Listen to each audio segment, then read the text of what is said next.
je suis choisie, l'amour même, l'amour du Père circule aux confins de la terre et dans les cœurs et dans mon cœur, parce que l'amour m'aime, je deviens l'amour, parce que l'amour m'aime, je deviens l'amour.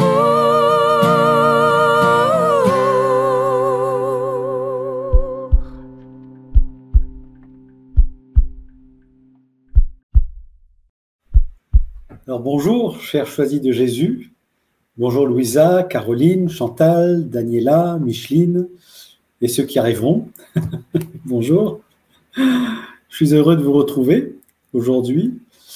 Nous allons nous pencher sur la pensée du jour et tout particulièrement sur le message numéro 16 du volume numéro 3.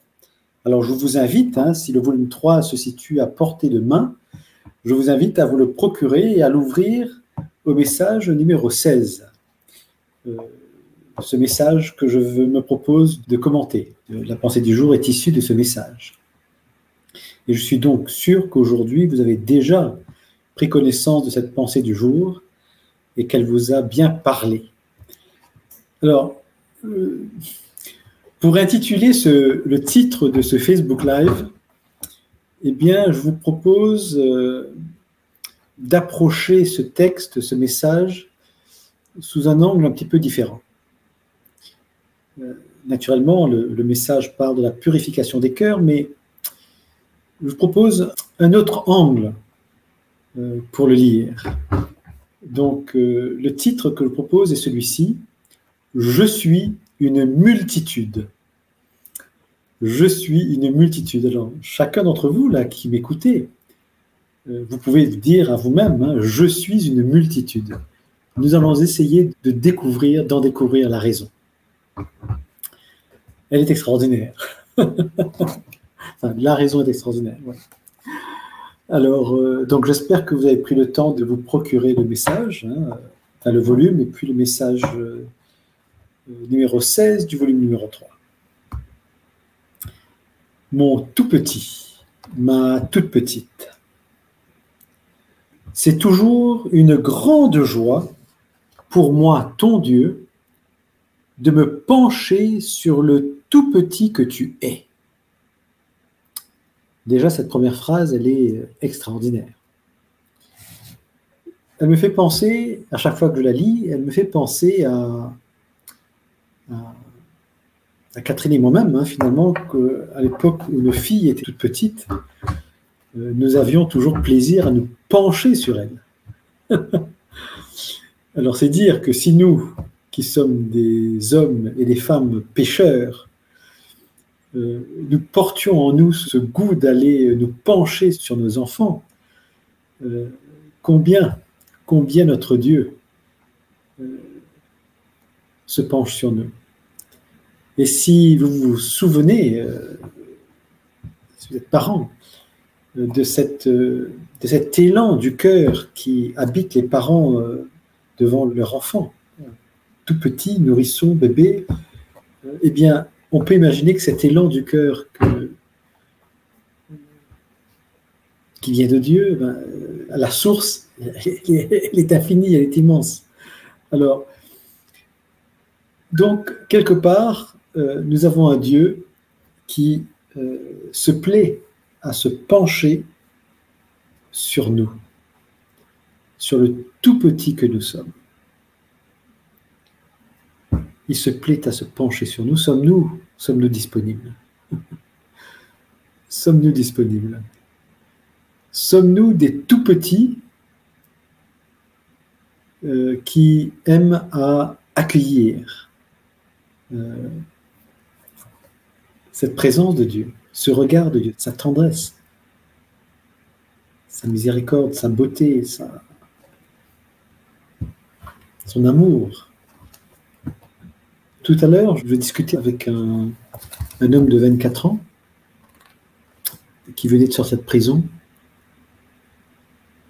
Et il me disait qu'il croyait en Dieu, à une église protestante, enfin, une des églises.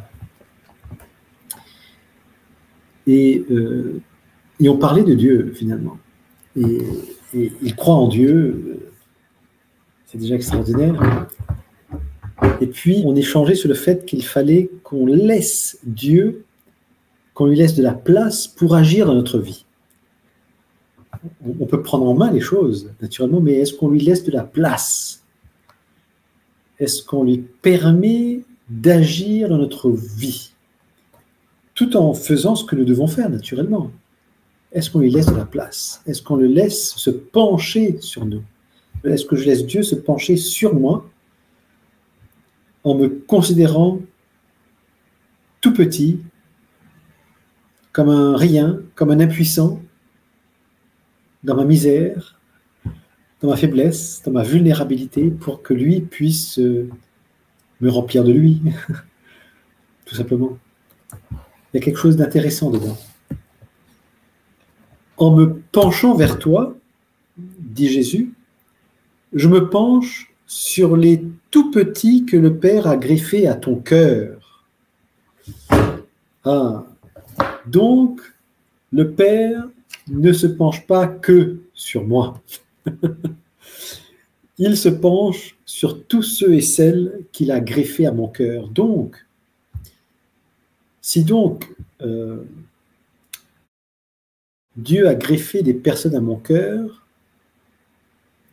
c'est que dans sa volonté, dans sa puissance, dans son omniscience, il a estimé que je dispose d'un cœur par lequel il est capable de passer pour aller rejoindre d'autres cœurs. Lui, qui sonde les cœurs et les reins, qui me connaît mieux que moi-même, a estimé que bien que je sois petit, pécheur, faible, impuissant et que je ne sois rien, il a estimé qu'il peut passer à travers moi pour aller rejoindre d'autres cœurs, une multitude de cœurs. Je pense que c'est intéressant de s'arrêter dessus. Est-ce qu'on peut se représenter l'importance que nous avons aux yeux de Dieu?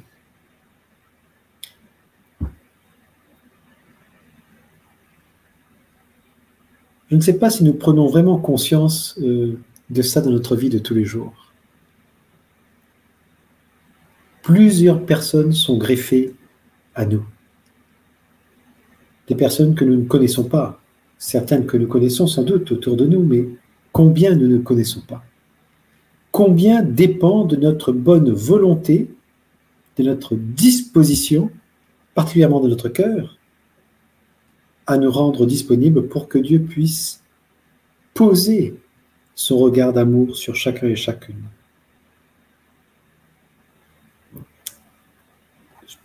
Je trouve ça responsabilisant. Nous ne sommes pas, ce n'est pas nous le sauveur, hein, comme nous l'a rappelé Jésus il y a quelque temps de cela. C'est lui. Mais il nous a choisis. Pas pour notre nombril, comme il a fait de la Vierge Marie l'Immaculée Conception, pas pour son nombril, pas pour lui, mais pour nous. Alors nous aussi, il nous a choisis pour d'autres. Et on le retrouve dans le premier message du premier volume.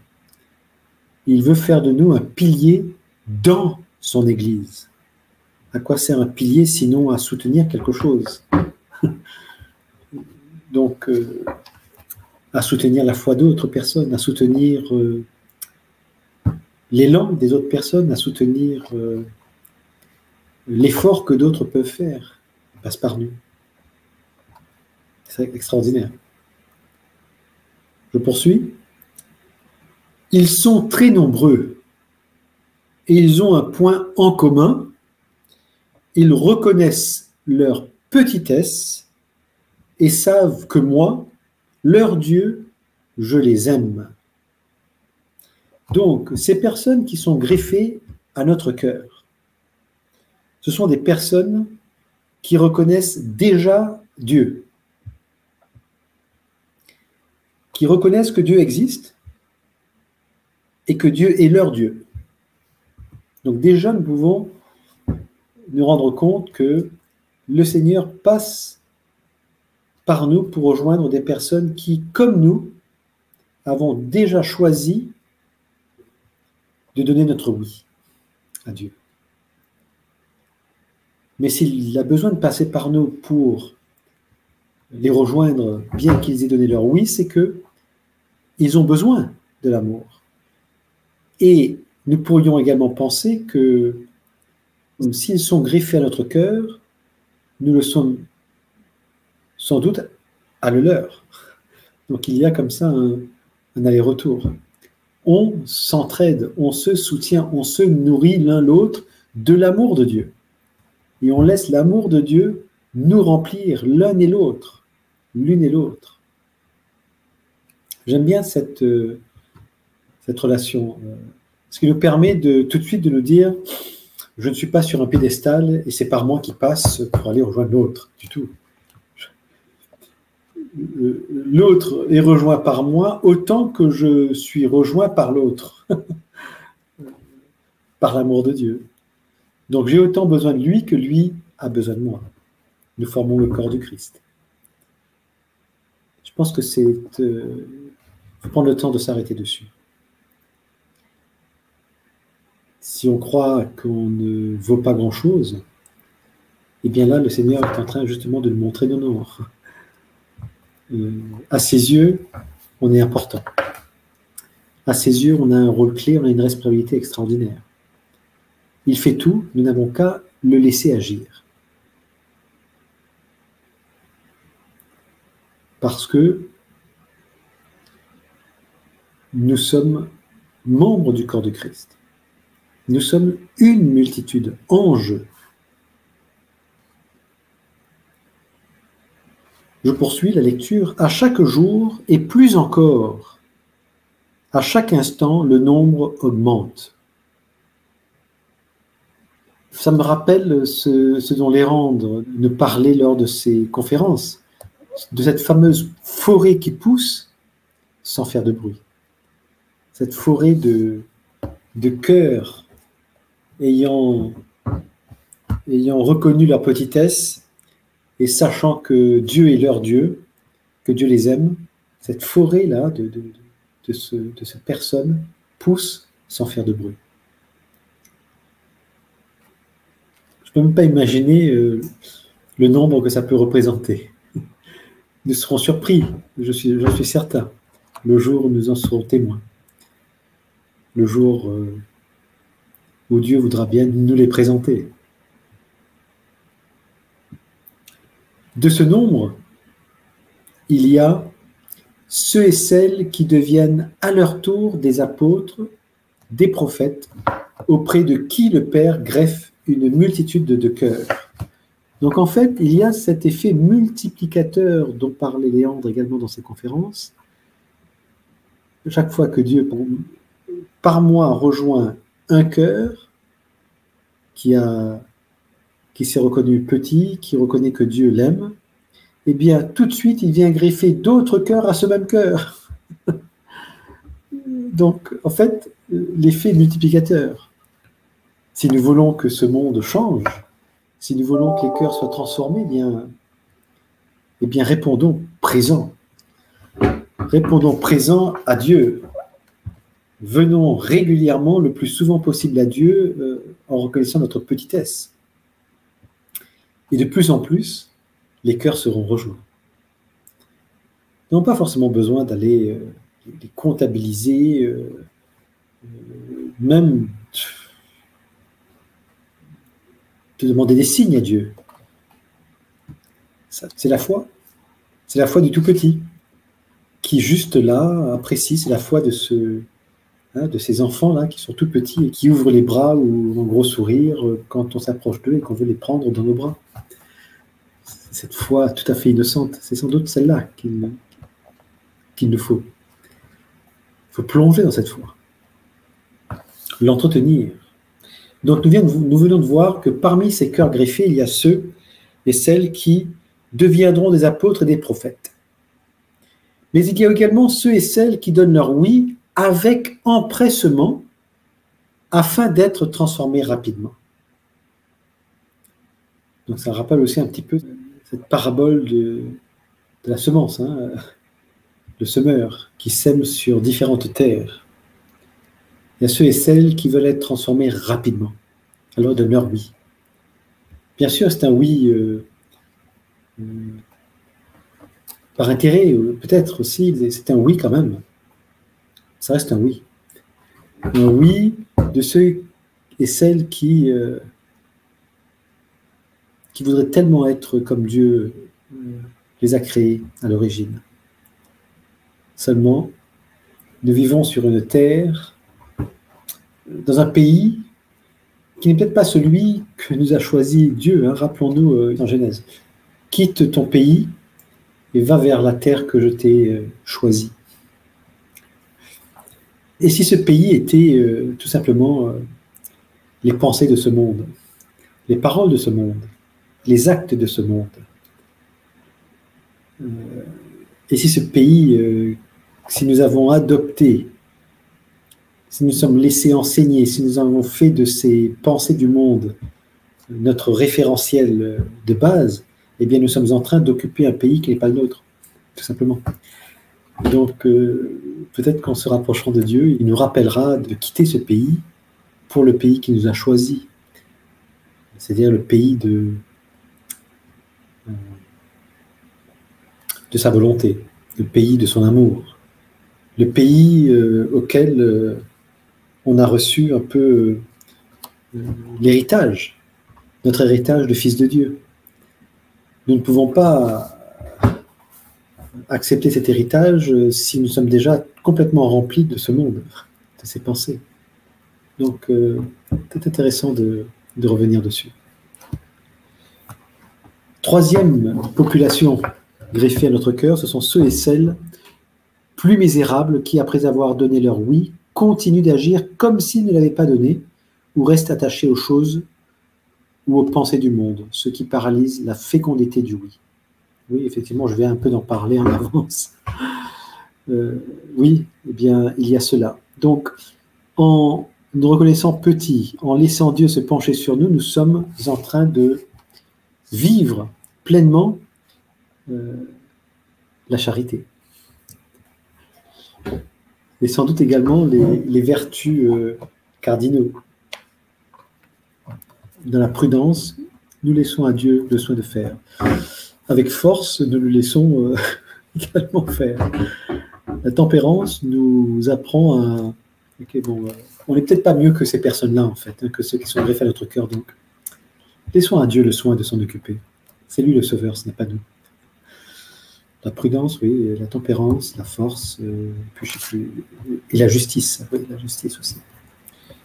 Se laisser à la volonté de Dieu le soin de nous rendre conformes à elle, dans son amour. Et donc, en poursuivant, tu te demandes quoi faire pour les aider à passer à travers cette misère. Oui, nous sommes un peu dans ce monde-là, on a toujours envie de faire, bien qu'on ait compris quelque chose, on a envie de se jeter dedans et faire quelque chose. Il faut qu'on fasse. Mais le Seigneur ne nous demande pas de faire. Parce que dans la suite, il nous dit, la réponse, tu la connais. C'est d'abord en étant toi-même plus près du cœur de Dieu, afin que les greffés bénéficient des grâces que le Père déverse en toi. Il n'y a qu'un seul chemin pour purifier la terre, c'est la purification des cœurs. Et cela commence par ton cœur. Eh bien, nous voyons là la raison pour laquelle le Seigneur a greffé une multitude à notre cœur. C'est parce que nous sommes embarqués dans cette fameuse purification des cœurs, par lequel le monde sera transformé, la société sera transformée. Notre Église, que nous connaissons, deviendra une nouvelle Église par la transformation de nos cœurs. Donc, nous serons transformés, ceux et celles qui sont greffés à notre cœur seront transformés, la forêt pousse, grandit en silence. Donc, cette réponse, nous la connaissons, mais nous avons besoin de l'entendre et de se le réentendre dire. Rester près du cœur de Dieu. En restant près du cœur de Dieu, nous ne faisons rien d'autre que de laisser Dieu toucher le cœur d'autres personnes. Il n'y a qu'un seul chemin pour purifier la terre, c'est la purification des cœurs, et cela commence par ton cœur. Donc nous faisons partie, en premier, et avec les greffés, de cette purification. Plus vite nous serons purifiés, comme le dit Jésus dans un des messages, plus vite nous traverserons la rive et nous arriverons sur la rive de cette nouvelle Église, de cette nouvelle société, et nous serons donc prêts à accueillir ceux qui sont en chemin. C'est la même chose, hein, quand Dieu choisit le peuple d'Israël, c'est pour que Israël devienne le témoin de l'existence et de la présence de Dieu dans la vie de tous les jours pour les autres peuples. Nous sommes pareils, c'est le même mécanisme qui se reproduit. Nous sommes à être purifiés pour les autres aussi. Et Jésus nous dit, il n'y a qu'un seul chemin pour purifier la terre, nous dit Jésus, c'est la purification des cœurs, et cela commence par ton cœur. Pour que ton cœur soit purifié,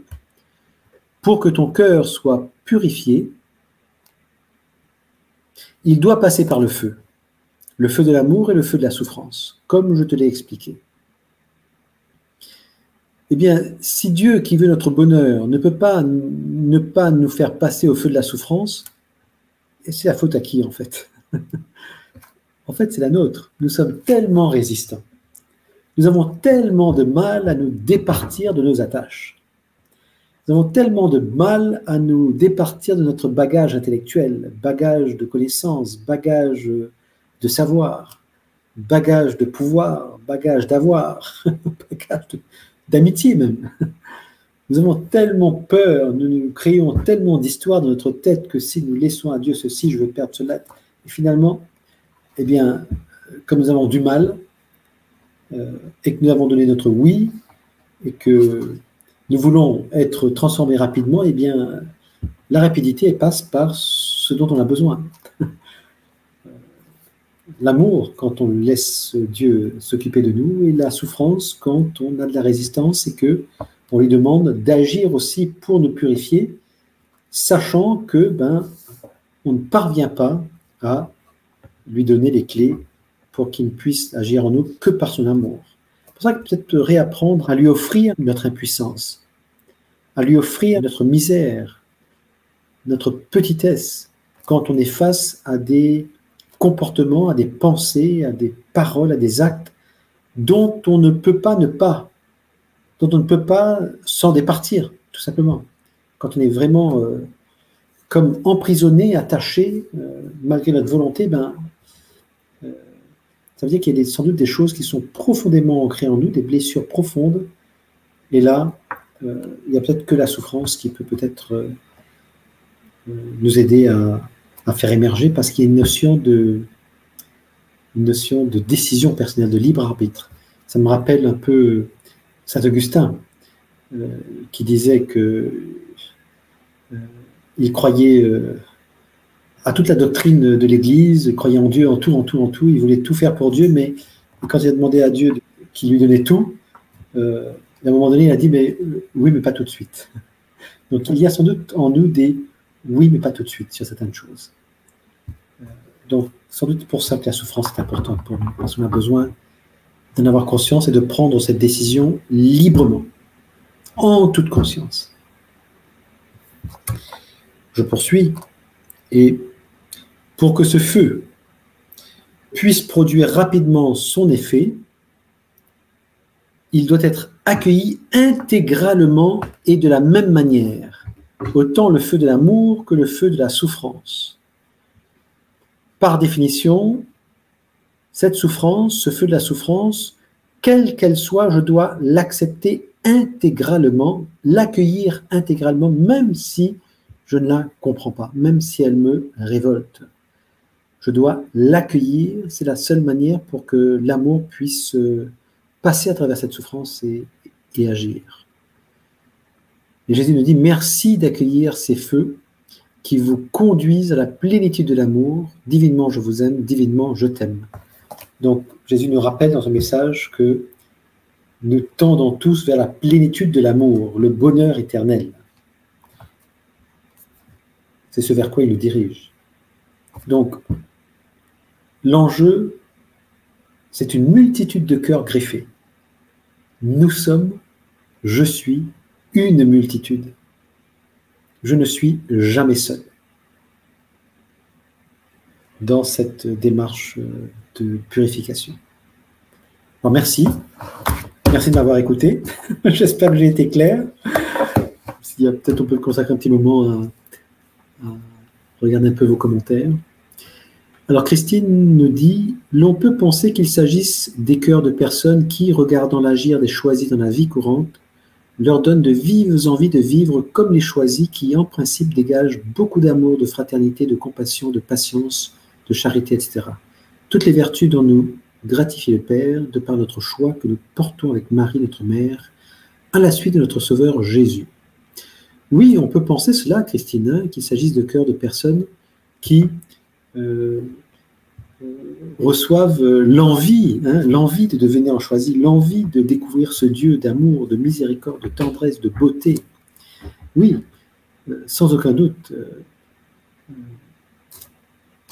Je crois que le mieux, c'est de louer Dieu, de pouvoir utiliser sa puissance d'amour pour toucher tous les cœurs, parce qu'il est bienvenu, Jésus est bienvenu souffrir et mourir et ressusciter pour tous les hommes, tous sans exception. Alors, donc, je partage votre point, Christine, merci. Chantal nous dit, en donnant mon oui souvent, cela me rapproche de Dieu. À chaque fois que j'ai des souffrances, je pense à mon oui et je m'abandonne complètement à Dieu et je le laisse faire. Et c'est tellement plus facile d'accepter nos souffrances. Oui, Chantal, tout à fait. Et j'en profite, puisqu'on aborde ce sujet-là par ce commentaire, Chantal, je profite aussi peut-être pour rajouter quelque chose que j'ai mentionné tout à l'heure, c'est que quand je reçois cette souffrance, eh bien, il serait intéressant que je me regarde dans cette souffrance. Comment je vis cette souffrance? Qu'est-ce qui a enclenché cette souffrance? Et donc, je vais me rendre compte que je me retrouve impuissant dans cette souffrance. J'ai de la misère, peut-être même à la supporter parfois. Je me retrouve tout petit, faible, avec des pensées qui vont un peu dans tous les sens. Du coup, je suis en train de reconnaître ces attributs. Je suis impuissant, faible, vulnérable, etc. Et en fait, et c'est là que je veux arriver, c'est qu'en reconnaissant cela, eh bien, je l'offre à Dieu. Mon Dieu, j'accueille cette souffrance et je te l'offre naturellement, mais je reconnais combien je suis impuissant là, combien je suis misérable dans ma manière de vivre cette souffrance. Je reconnais ma petitesse, et puis ben, je t'offre ça. Je t'offre mon impuissance, je t'offre ma misère, je t'offre ma petitesse. Je te l'offre. Et donc, voilà, je suis dégagé. Caroline nous dit, merci de le rappeler, c'est fort, et c'est vrai que cela donne toujours plus la force de faire chaque chose de votre quotidien dans tous les détails. Merci Caroline. De rappeler combien c'est important, et surtout qu'il faut le pratiquer. C'est en le pratiquant qu'on se rend compte. L'entendre, bon, ça peut faire sens, mais ça ne suffit pas. Plonger. Voilà. Alors Christelle nous dit, merci de m'avoir permis d'aller à Lourdes ce jour. J'aurais aimé partager quelques photos. Merci Seigneur. Rendons grâce au Seigneur de vous avoir permis d'aller à Lourdes. Loué sois-tu Seigneur. Merci d'avoir touché le cœur de tant de greffés au cœur de Christelle pendant ce pèlerinage à Lourdes. Extraordinaire quand on y pense. Combien de personnes sont allées à Lourdes à travers le cœur de Christelle, puisqu'ils avaient le cœur greffé sur son cœur. Incroyable. Voilà. Eh bien, écoutez, je vous remercie encore une fois de votre fidélité, de votre présence. Je vous donne rendez-vous lundi prochain. En attendant, je vous souhaite une belle semaine sainte. Une semaine sainte sous le sceau de la présence de Dieu, une semaine sainte à proximité du cœur de Dieu, une semaine sainte où, associée à la souffrance de Jésus, eh bien, nous pourrions accueillir la souffrance de tous ceux et celles qui sont greffés à notre cœur, et même au-delà, pour les associer à travers nous à la souffrance de Jésus qui en profitera pour les emmener, cette souffrance, pour faire mourir cette souffrance avec lui et ressusciter et redonner la joie, la vie nouvelle, l'homme nouveau à toutes ces personnes, sans doute. Eh bien, je vous dis donc à lundi prochain. Merci. Et terminons comme d'habitude, si vous voulez bien. Parce que l'amour nous aime, nous devenons l'amour. Parce que l'amour nous aime, nous devenons l'amour. Parce que l'amour nous aime, nous devenons l'amour. Bye bye. Je suis choisi, l'amour même, l'amour du Père circule aux confins de la terre et dans les cœurs et dans mon cœur, parce que l'amour m'aime, je deviens